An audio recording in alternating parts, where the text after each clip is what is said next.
Hai. Hai. Halo Semuanya. Halo. Hai. Halo. Apa kabar? Baik, semuanya apa kabar di sini? Udah lama banget Baik, nggak ketemu ya. alhamdulillah. Iya, kita udah Luar lama nggak biasa. ketemu.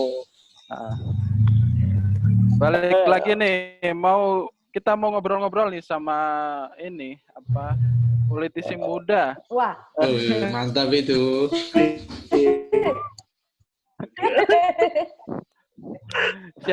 Siapa dia mungkin untuk biar teman-teman juga tahu gitu ya. Perkenalan diri dulu lah, Mbak Gemintang. Halo, aku Gemintang Kejora Malarangeng, bisa dipanggil Gemintang, bisa dipanggil Titang, bisa dipanggil Geni, terserah mau panggil apa bisa. Aku pendidikan kali ya. S1-nya dulu sosiologi di UI, S2-nya sosiologi juga di Columbia University di New York. Wih, mantap.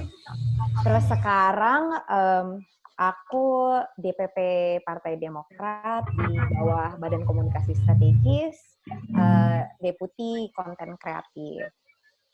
Oke. S1, S2 sama-sama sosiologi ya? Iya, betul. Sama-sama sosiologi.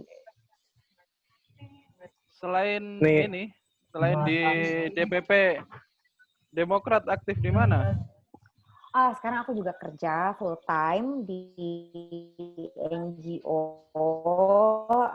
namanya Yayasan Karya Alfa Omega. Di situ sedikit background tentang NGO tempat aku kerja. Jadi kita itu bergerak tentang medis, di mana kita ngasih orang operasi gratis. Terus kita juga ada dalam bidang pendidikan, kita bikin sekolah gratis. Di sekolah gratis aku juga jadi guru sosiologi. Terus juga kalau misalnya ada bencana, misalnya kita turun juga untuk bantuan darurat bencana sekarang. Keren. Iya, karena dan sekarang kan hitungannya kita anggaplah ini sekarang lagi bencana ya. Sekarang kita juga lagi aktif, bagi-bagi sembako gitu misalnya, kasih bantuan kayak yang itu. Wah, langsung terjun langsung ke lapangan gitu ya. Teknisnya langsung itu, mantap. Gimana semuanya? Apa kabar nih anak-anak BMI? Kita baik. Nih sorry nih aku lagi di jalan nih. Nggak apa-apa. Tadi dadakan gitu kan dikabarin sama Adit. Ayo gitu, kita mau bikin podcast. Boleh sama siapa? Sama Bintang. Oke deh kalau kayak gitu. Makanya aku belum sampai rumah nih. Nggak apa-apa ya sambil di jalan ya. Mantap. Bang Bintang ini yang paling cantik sendirian ini dari yang kita berempat. Oh iya, pastinya. Jangan sampai kalian nengin aku. Iya, bahaya itu. Iya, bahaya. Iya benar-benar seru ya kali ini kita mau, kemarin aku ingat aku diajakin sama anak-anak BMI podcast tapi berhubung lagi kondisi corona kayak gini kan, tapi diskusi tetap jalan ya, jadi untungnya ada teknologi, kita lewat Zoom aja. Iya betul. Ya mau nggak mau sih harus beradaptasi dengan ginian tiap hari. Benar. Apalagi ngelihat sekarang juga anak-anak sekolah, wah udah memakai Zoom ya kan. Pagi-pagi 6:30. Aduh. Betul. Gitu. Ya, teknologi sekarang ya benar-benar bisa dimanfaatkan kan kayak gitu. Ada positifnya, ada negatifnya juga kan kayak gitu ya. Nah, hari ini kita mau ngobrolin apa nih? Kita mau nanya-nanya sedikit. Takut. Bukan ujian nasional ini. Bukan ujian nasional. Gimana? Sebenarnya Mbak Gemintang sekarang usianya berapa? Aku 25 mau 26. Tahun ini aku 26. Tapi jangan itu ya, jangan tanya suami idamannya Mbak Bintang siapa. Itu lagi viral itu. Iya, lagi viral. Aduh, ntar dulu deh itu, jangan dulu. Masih mau berkarir dulu ya. Gimana? Gemintang sekarang aktif di di Partai Demokrat di DPP. Di departemen apa istilahnya? Badan Komunikasi Strategis. Badan Komunikasi Strategis. Kenapa pilihannya dari sekian banyak partai pilihannya adalah Demokrat? Padahal kan misalnya kan kemarin juga lagi booming PSI, partai muda, juga branding dirinya sebagai partai anak muda gitu. Kenapa Demokrat? Sebenarnya jujur aja ya, karena kan aku begitu dekat ya sama Partai Demokrat, karena kebetulan ayah juga dulu aktif di Partai Demokrat. Terus sebenarnya pada awalnya sebelum benar-benar ngerti soal partai-partaian, sebelum ngerti soal politik-politik, kan awalnya banget sih sebenarnya ngefans aja sih sampai SBY sebenar-benarnya. Kan soalnya masih kecil ya, kan kalau waktu SMP, SMA belum terlalu ngerti soal politik, itu kan yang kita lihat Iya. tokohnya siapa gitu kan. Iya. Terus awal-awal tuh masih ngefans aja gitu sama SBY. Terus semakin dewasa, pendidikan juga semakin lanjut, makin ngerti soal ini itu, ternyata bukan cuman sosoknya Pak SBY yang begitu hangat, begitu kayak karismatik gitu, tapi di luar dari itu ternyata secara substance beliau juga luar biasa sebagai pemimpin gitu. Terus ketika mulai makin kenal soal misalnya udah mulai care soal isu-isu sosial, ternyata yang aku lihat apa yang aku percaya, value-value yang aku pegang itu sesuai gitu, masuk ke dalam apa yang lagi diperjuangin sama Partai Demokrat gitu. Jadi kayaknya secara natural aku tertarik aja gitu sih sama Partai Demokrat. Aku percaya sama tokoh-tokohnya, sama visi misi partainya, sama juga program-program yang dibangun. Jadi aku masuk Partai Demokrat. Gitu.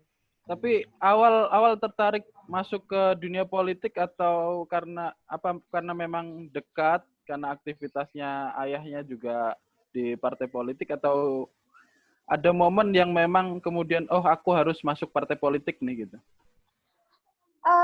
Kalau karena emang dekat ya pasti ya, maksudnya aku emang dekat gitu kan. Jadi dunia politik itu nggak asing buat aku. Jadi ada keberanian lebih dan ketertarikan lebih untuk bisa masuk ke dalam dunia itu gitu. Tapi di luar dari itu aku juga ngerasa bahwa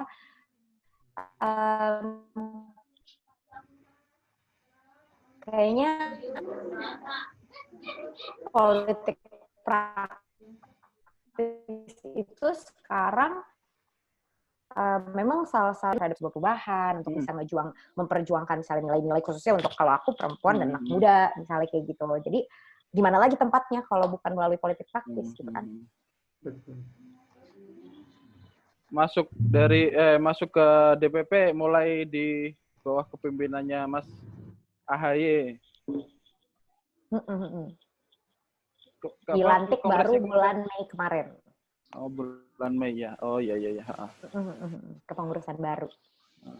Tapi memang kayaknya Partai Demokrat juga lagi membranding dirinya sebagai partai anak muda gitu ya, karena ketua umumnya juga hari ini juga Mas Ahaye sebagai tokoh muda nasional gitu ya. Benar. Nah, kira-kira Mas Ahaye itu sejauh ini untuk ngomongin peran pemuda di bawah kepemimpinannya di Partai Demokrat itu kayak gimana? Sebenarnya ya, kalau menurutku dengan Mas Ahaye jadi ketum aja itu adalah udah sebuah menunjukkan dedikasinya Partai Demokrat terhadap regenerasi. Karena menurut aku regenerasi itu kan penting gitu ya. Karena semakin lama pastinya, apalagi sekarang pemuda itu salah satu, sekarang pemilih terbanyak ya pemuda ya. Betul. Jumlahnya besar sekali kan voter pemuda gitu. Berarti kan apa? Berarti masyarakat kita lagi butuh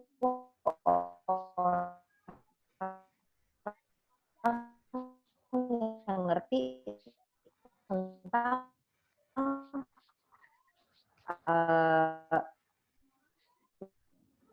misalnya masalah-masalahnya anak muda gitu kan ya, dimana dari siapa aku udah umurnya dan aku bisa masuk ke dalam struktur partai gitu kan. Mungkin zaman dulu orang pasti nyepelein gitu ya, mikir kayak mana anak kecil ngerti apa masuk ke dalam politik gitu kan. Tapi ternyata Mas Ahaye ngebuktiin kalau ternyata enggak juga, anak muda banyak yang pinter-pinter, anak muda banyak yang aktif, dan anak muda banyak yang mau berkontribusi untuk perubahan dan kemajuan negara gitu kan. Jadi ternyata Mas Ahaye datang untuk ngebuktiin itu dan bahwa demokrat juga bisa.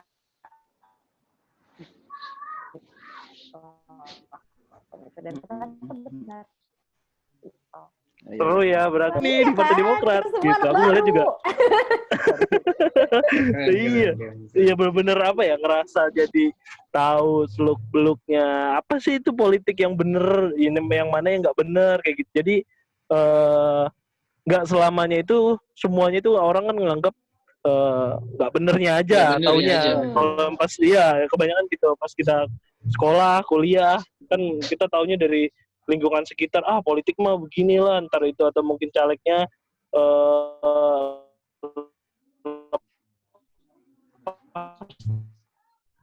pasangan gitu aja. Kalau udah jadi, padahal nggak semuanya yang seperti itu kan.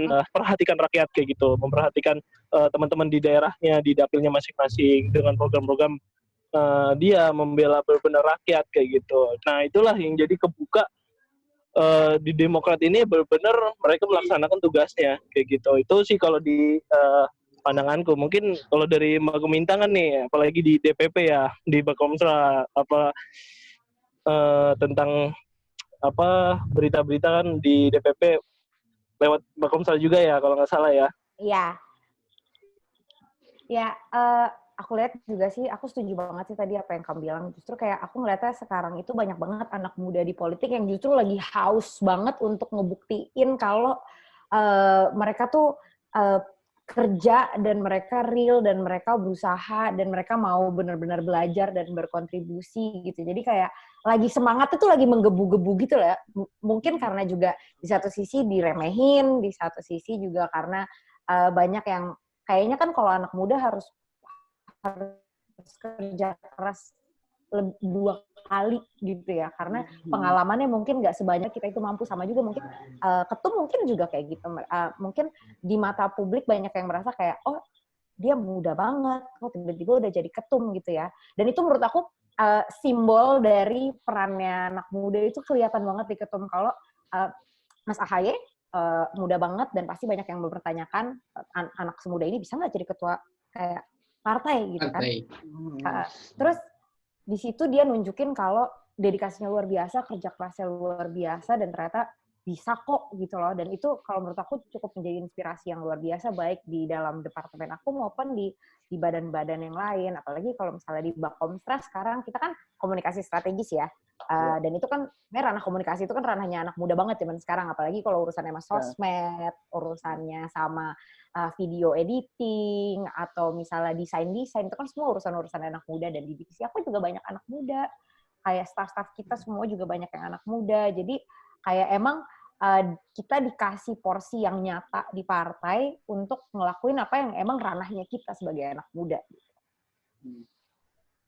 Ngomong-ngomong tadi nyambung dari Mas Aryo tadi, ngomong soal kira-kira belum tahu pasti sih apakah 2024 ini atau enggak.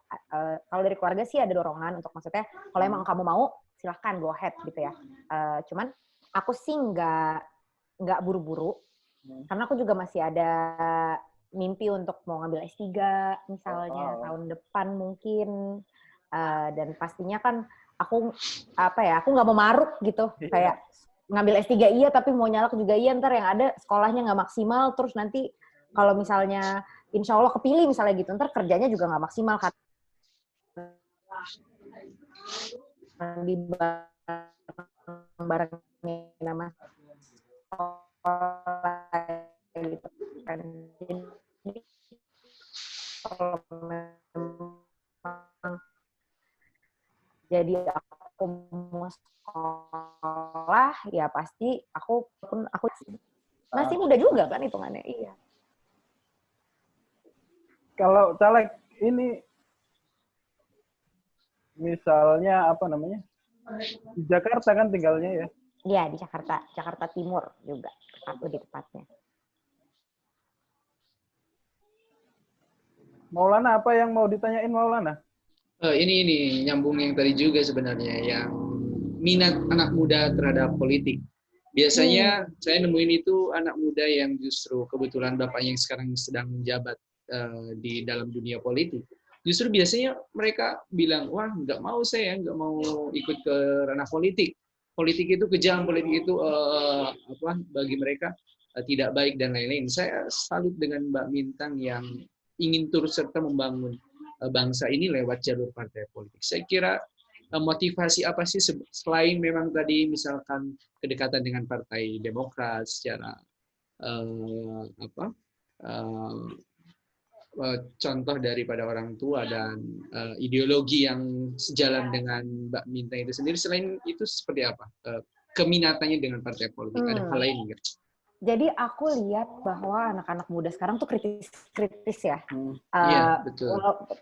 Tanpa mereka sadari sebenarnya mereka sangat kritis loh. Kayak aku banyak banget ngeliat misalnya di Twitter, di sosial media, selalu ada aja keluhan misalnya atau ketidakpuasan. Salah satu cara aku untuk bersikap solutif gitu. If you see a problem, figure out a way to solve it kan. Jadi kalau kita ngeliat semua masalah, ada yang bikin kita geram misalnya atau nggak puas, ya kita cari solusinya gitu kan. Dan salah satu bentuk solutifnya adalah untuk berkecimpung langsung gitu. Kalau kita ngerasa politik itu jelek atau kita ngerasa orang-orang yang mewakili kita adalah orang-orang yang nggak berkualitas misalnya atau orang-orang yang tidak pada tempatnya misalnya, ya kita yang ganti gitu kan. Jadi kalau misalnya kita ngerasa politik sekarang nggak baik, ya kita ubah sama-sama gitu kan. Kan kita yang tahu soalnya yang nggak baiknya gimana, kita maunya diubah seperti apa gitu. Jadi ya kalau menurut aku sih ini salah satu dari berbagai macam jalan di mana kita bisa nggak cuma ngeluh doang lah ibaratnya, tapi bertindak langsung. Berkontribusi ya, kolaborasi itu siap. Sharing juga sih sebenarnya dulu aku waktu mahasiswa juga agak pesimis gitu ya melihat dinamika politik gitu.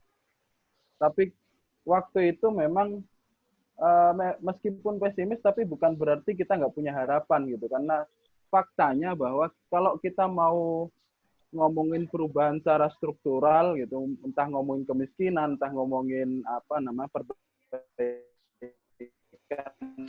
lingkungan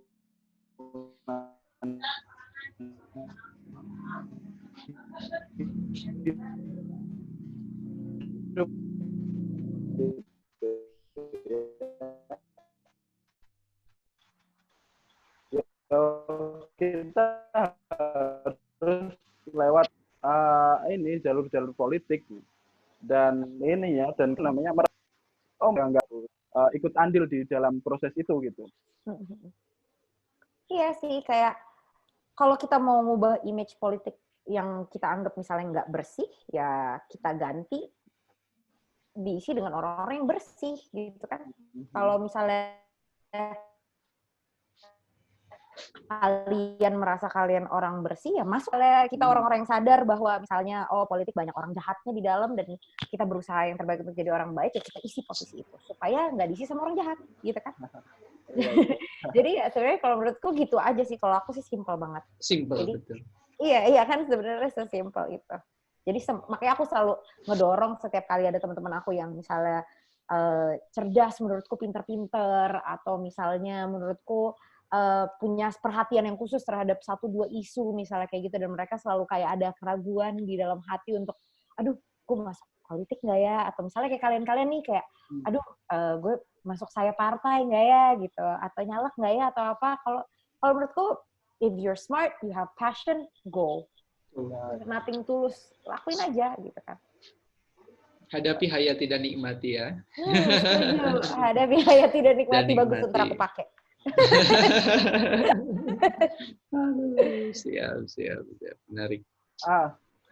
Kira-kira nanti misalnya kalau kemudian benar maju sebagai calon legislatif dari Demokrat gitu.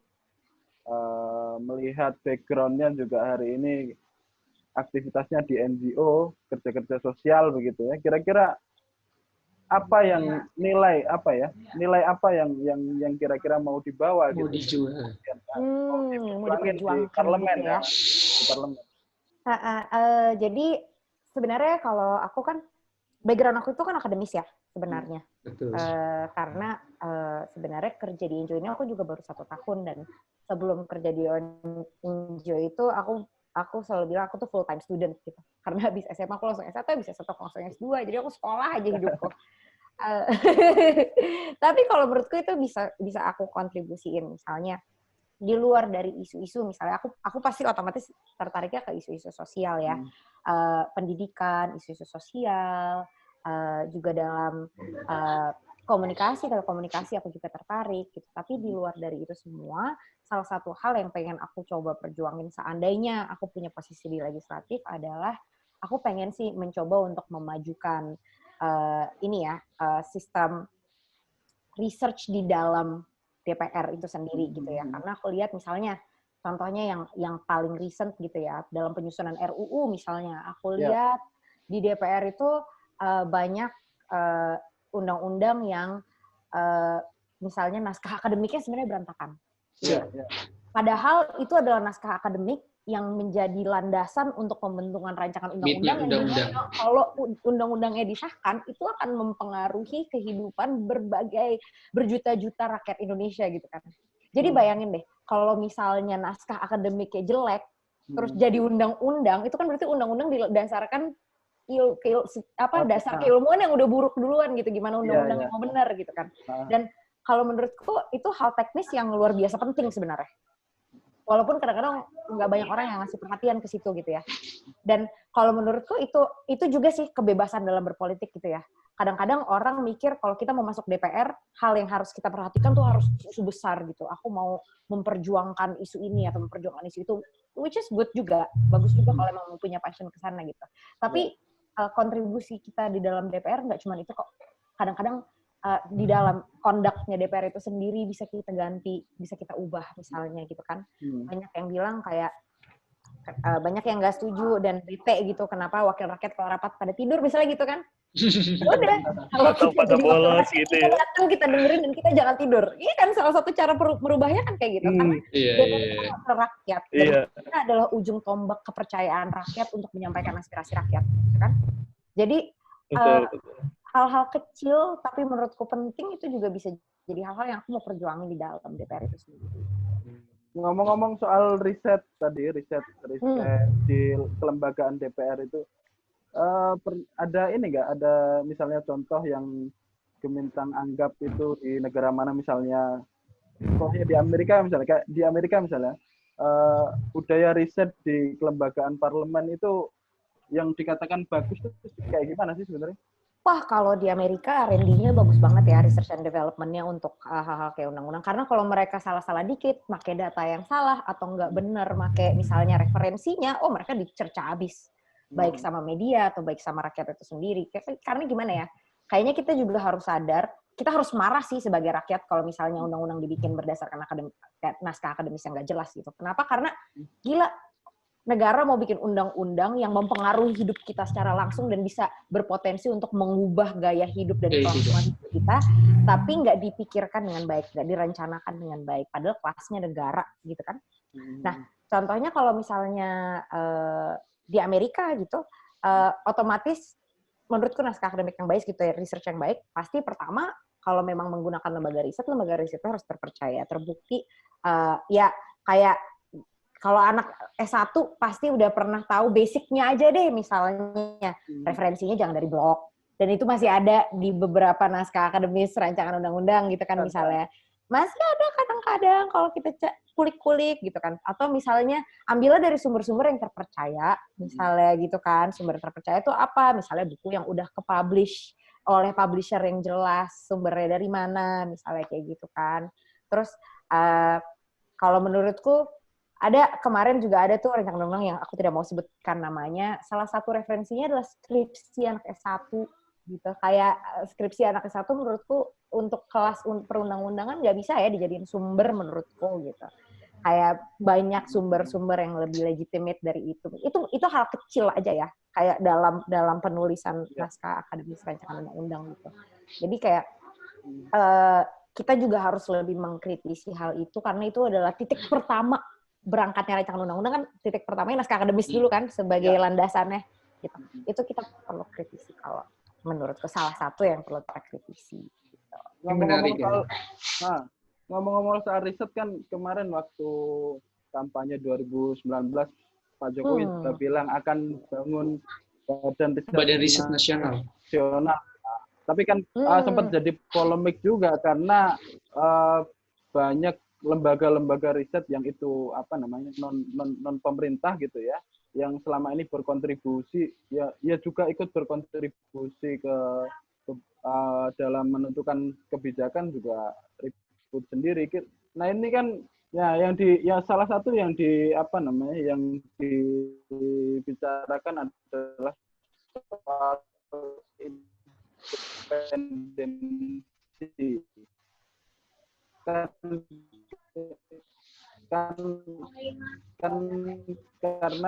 Karena kan kita juga soal pengelolaan riset yang dibangun pemerintah dan kemudian yang di luar pemerintahan, kira-kira sebenarnya untuk dijadikan referensi kebijakan, kira-kira lebih efektif mana sih? Jadi kalau kayak misalnya di Amerika nih, jadi ada satu lembaga yang sebenarnya dia lembaga yang memvalidasi lembaga riset. Jadi bukan soal misalnya apakah substansinya berpihak kepada siapa gitu ya, tapi apakah dia menjalankan riset secara valid dengan cara-cara yang disetujui oleh kaum akademis. Karena kita kan ada riset itu kan ada prosedurnya, ada langkah-langkahnya untuk menentukan validasinya, kredibilitasnya gitu. Kalau menurutku mau pakai lembaga yang manapun, mau baik mau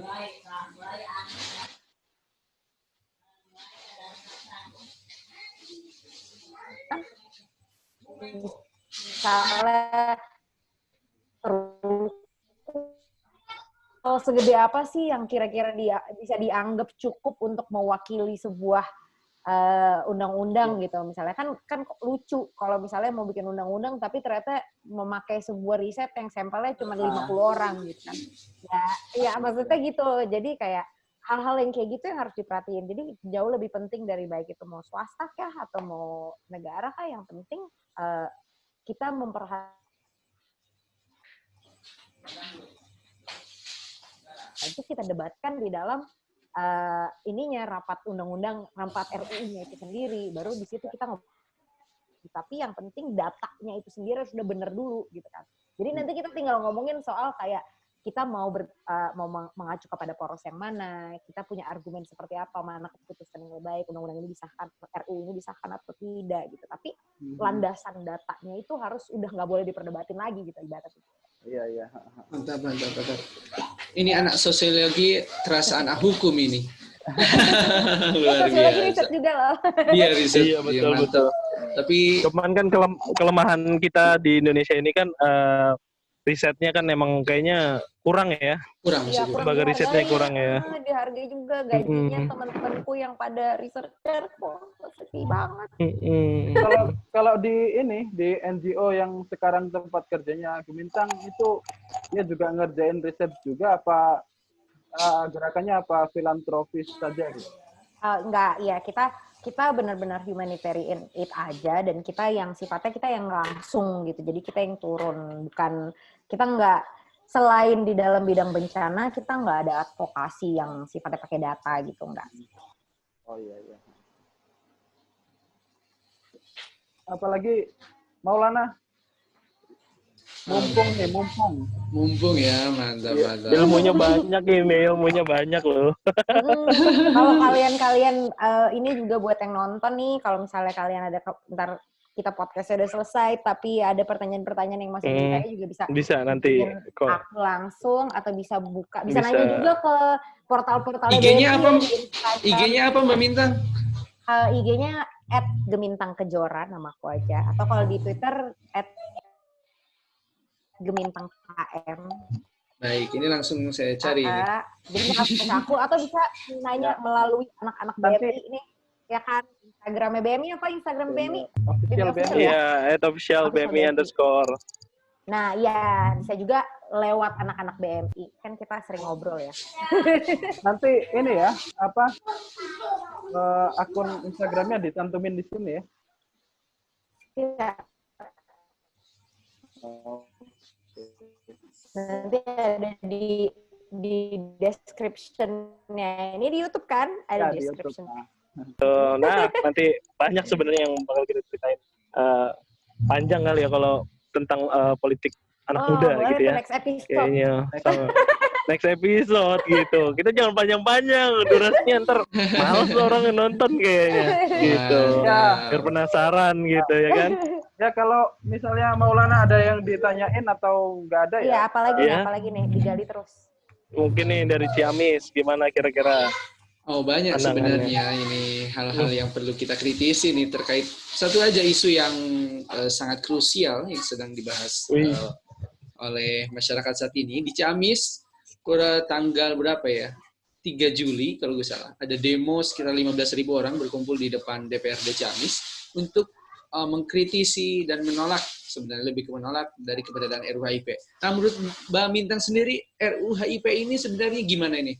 Apakah memang secara sosial, secara yuridis, politis ini kayak gimana sih sebenarnya? Atau pandangan anak muda terhadap RUU HIP ini? Wah, seru banget nih. Ini juga bisa jadi pembicaraan panjang. Tapi secara kasarnya intinya menurutku itu undang-undang RUU yang tidak penting ya.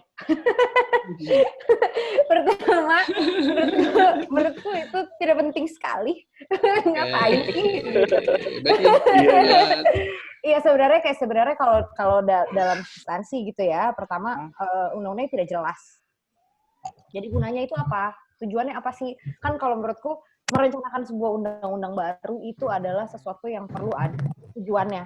Dan kalau tidak ada implikasinya apa? Gitu kan namanya kita merancang sebuah undang-undang gitu kan.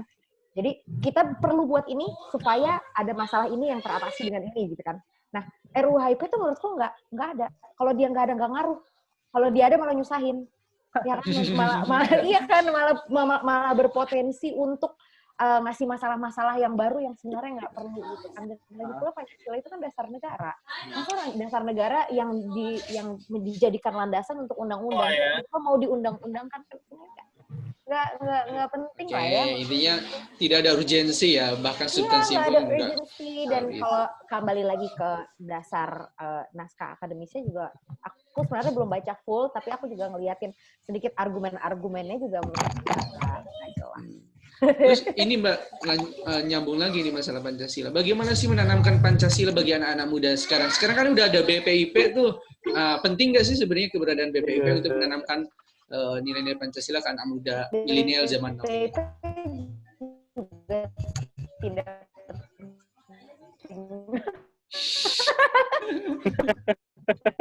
Oke. Dari TK, dari SD ya, dari kita kecil banget kita udah ditanamin Pancasila, dan sebenarnya nilai-nilai Pancasila itu kan luar biasa indahnya ya. Dan sebenarnya kalau menurutku segala hal yang kita lakukan untuk sesama, segala hal yang kita lakukan baik berkontribusi dalam negara atau untuk komunitas kita sendiri aja, itu sebenarnya pasti sedikit banyak udah tercakup kok di dalam Pancasila gitu ya. Dan kalau menurutku anak muda itu, sebenarnya aku juga ngerasa kalau kita mau berkontribusi sebagai anak muda nggak juga harus lewat politik kok. Politik itu juga cuman salah satu dari berbagai jalan yang ada untuk menanamkan nilai-nilai Pancasila gitu. Walaupun terkesannya Pancasila tuh melekat terhadap isu-isu politik gitu. Kalau kita ngomongin Pancasila, politis nih gitu. Itu kan landasan negara kita dan kita warganya. Iya kan? Iya. Jadi kalau misalnya kita dari sekolah aja diajarin terus ya. Iya, gitu kan. Jadi kalau misalnya kita sebagai anak muda, kita mau berkontribusi untuk negara dan kita mau mengaplikasikan nilai-nilai Pancasila gitu, ya lakukan aja dimanapun kalian punya passion gitu. Kalau kalian punya passion di dalam komunitas olahraga, lakuin aja. Bahkan jadi atlet aja kan sebenarnya udah mengabdi untuk negara misalnya. Ya kan? Bahkan nggak harus jadi atlet pun, dengan menjadi warga negara yang sehat pun sebenarnya itu udah berkontribusi untuk negara. Di masa pandemi ini ya. Iya kan, gitu kan sebenarnya kontribusi untuk negara atau menanamkan nilai Pancasila itu nggak ribet kok, dan nggak harus terlalu dibawa jauh-jauh. Oke. Masa depan Pancasila ada di tangan kita anak muda. Iya, benar. Nggak perlu ada badan yang ngatur itu, kita sendiri juga bisa.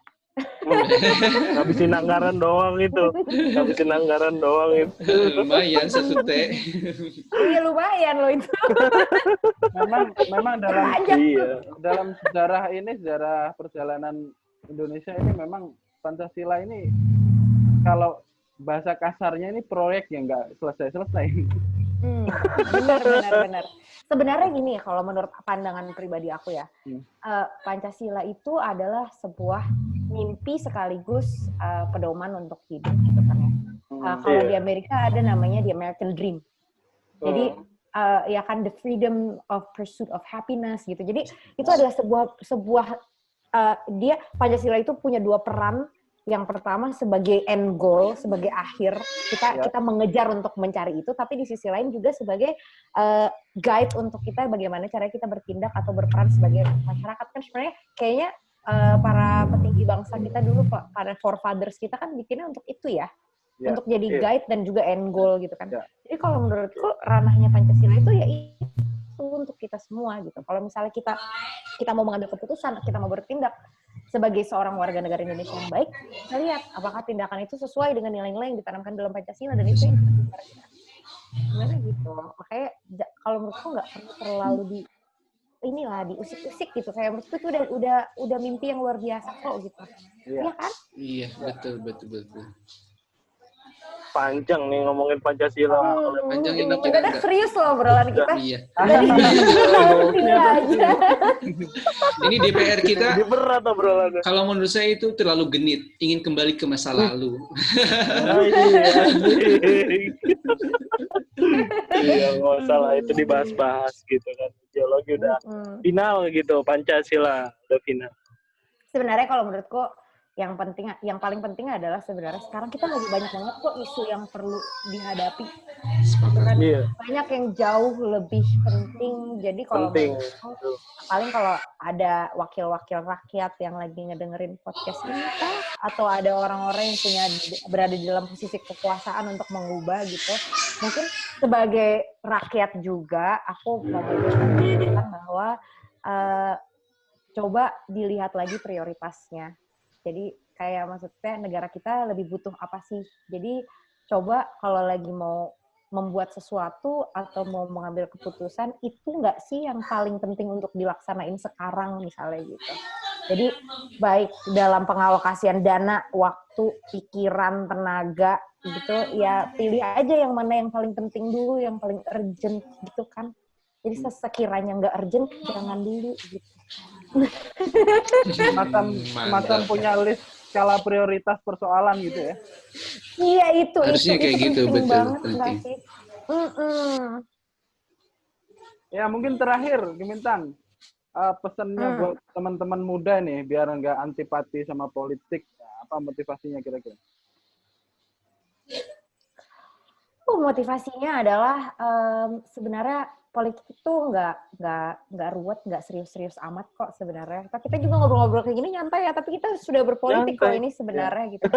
Iya kan? Iya. Sebagai warga negara Indonesia, apapun yang kita perjuangkan, apapun yang kita lakukan itu sebenarnya udah masuk dalam the politics of everyday life, gitu kan? Iya. Jadi sebenarnya untuk berkontribusi atau berpolitik itu mudah dan juga menguntungkan. Itu yang paling penting sih. Kayak anak muda kan sekarang rata-rata orientasinya nguntungin gak buat gue. Untung rugi. Iya kan? Orientasinya selalu gitu kan. Nguntungin gak buat gue.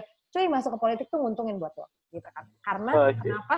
Karena ya kalau lo nggak memasukkan suara lo dalam politik, kalau lo nggak misalnya memilih siapa pemimpin lo, kalau lo nggak menyuarakan kesukaan lo atau ketidaksukaan lo terhadap sebuah undang-undang baru atau rancangan undang-undang, ya otomatis lo nggak bakal dipikirin. Karena lo nggak bersuara, ya kan? Iya. Jadi ya masuklah ke politik, at least setidaknya aware lah sama masalah-masalah di dalam negara kita, siapa pemimpin kita, dan hal yang paling minimal vote lah. Kalau waktu masa pemilihan gitu kan, itu kontribusi terkecil yang bisa kita lakuin gitu, dan itu mudah. Dan politik itu menyangkup segala hal, termasuk interest-interestnya kalian, kayak olahraga kah kalau kalian suka, musik kah kalau kalian suka, itu semua ada diatur di dalam negara kita. Jadi tinggal nggak harus semuanya kalian pikirin atau peduliin, pilih aja yang kalian suka, ya kan? Ya itu juga. Jadi ayo kita semua berpolitik. Siap, siap. Mantap. Oke, terima kasih waktunya Gemintang. Makasih semuanya. Thank you ya. Baik, thank you. Undang lagi ya. Undang aku Baik. lagi ya. Siap, siap. Ini saya sudah follow Pasti. Instagramnya Mbak Mintang. Hore. Langsung gercep Thank ini. you. Wah, mantap, mantap. Ken. mantap. Thank you teman-teman semua. Ya, sama-sama. Semoga Dadah. motivasi teman-teman di daerah yang lain juga. Amin, amin. Amin, amin, Amin. amin. Terima kasih. Oke, sampai ketemu lagi. Bye-bye. Bye.